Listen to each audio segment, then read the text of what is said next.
In a previous video, I showed how to make this Sakura Kumiko pattern, and I used a shuttle to help shape the small trapezoidal pieces in the corners.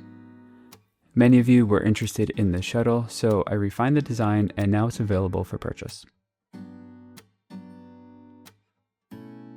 The shuttle comes flat packed with all the pieces and hardware included.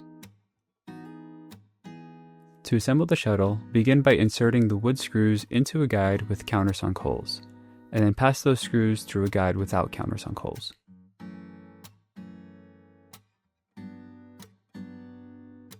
Make sure the angles on the edges of the guide are in the correct orientation. This is correct, and this is incorrect.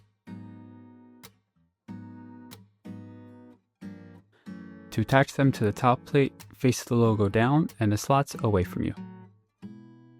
Clamp these parts together, making sure the guides are flush with each other, but proud of the top plate on the long edge. This is very important. Drive in the screws to fasten these three parts together. With the long edges of the guides proud of the top, you're ensuring the parts will be cut squarely, despite if the fixed guides and top plate are misaligned even by a fraction of a degree. The edge of the guide will be the reference against the fence later. The adjustable guides are attached in a similar way, first by passing the brass screws through a guide with countersunk holes, and then the other guide and the top plate.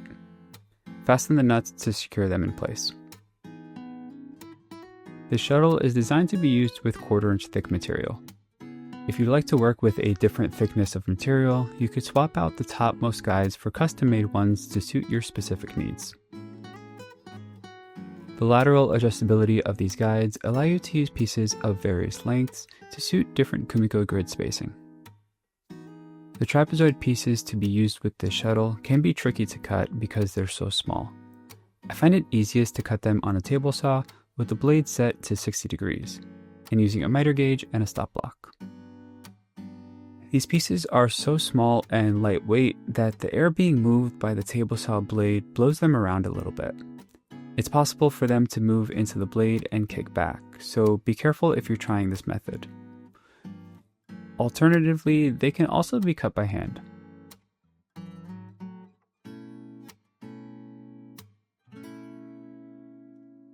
To load these pieces into the shuttle, loosen the adjustable guide and make the spacing a bit larger than one of the pieces. Slide in as many as you'd like to cut.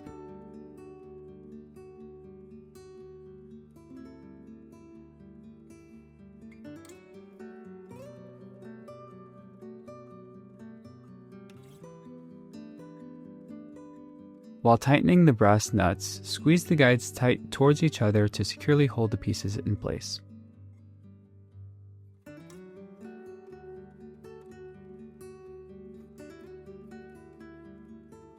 These pieces need notches cut directly in their centers, and there's two ways to do that. On the router table, you can use a 60-degree V-bit. I happen to be using a small one, but even a large one like this will work as well, as the angles are the same.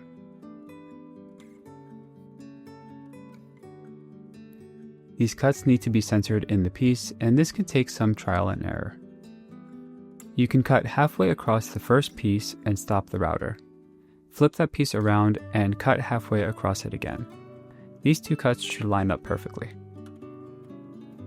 If the cuts don't line up with one another, adjust the fence accordingly to achieve this.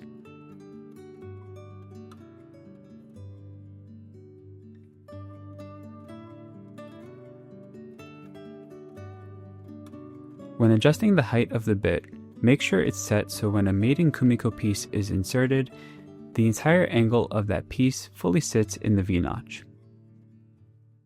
It's a good idea to use 2 push sticks with this shuttle, one to press it firmly against the fence and another to push it forward.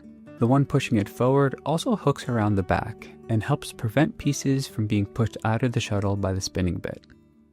I have free templates for these push sticks linked in the description if you're interested. These pieces are now complete, and feel free to cut as many as you need for your project. It's always a good idea to cut a few extras to have on hand. If you don't have a router table, this shuttle can also be used on the table saw in the same way. This will result in a square notch, and the mating Kumiko piece will have a square end.